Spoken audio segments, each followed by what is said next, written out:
కుబేరుడి హిస్టారిక్ మరియు పురాణ కథ ఎంతో విశేషంగా ఉంది.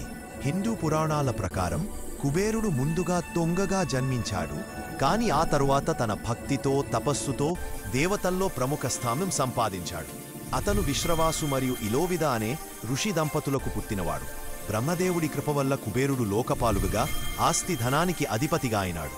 ఇతడి అసలు లంకను పాలించాడు, కాని తన తమ్ముడు రావణుడు అతనిని లంకం నుండి తరిమివేసి గంధమాదన పర్వతంలో కుబేరుడు నివసించాడని పౌరాణిక గ్రంథాలు చెబుతాయి. కుబేరుడు తొలిగా దొంగగా జీవించాడు, కాని శివుని భక్తిగా మారి తపస్సు చేసి బ్రహ్మను సంతుష్టిపరిచాడు.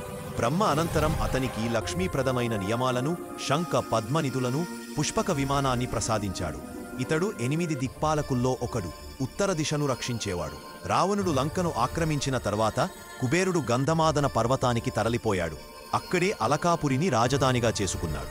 ధనత్రయోదశి వంటి పర్వదినాల్లో కుబేరుని ప్రత్యేకంగా పూజిస్తారు. కుబేరుని కథలో దొంగతనం నుంచి దైవస్థాయికి ఎదిగిన జీవన మార్పు, ధన సంపదపై పొందిన అధికారం ఎంతో ప్రేరణప్రదం. పుణ్యకార్యాలలో ప్రత్యేకంగా లక్ష్మీ పూజల్లో కుబేరునికి ప్రాముఖ్యత ఉంటుంది. ఈ విధంగా కుబేరుడు ఓ సాధారణ జీవిన్ నుంచి దేవుడుగా, ధనానికి అధినేతగా ఎదగడంలో దాగిన కథ విశేషంగా చెప్పబడుతుంది.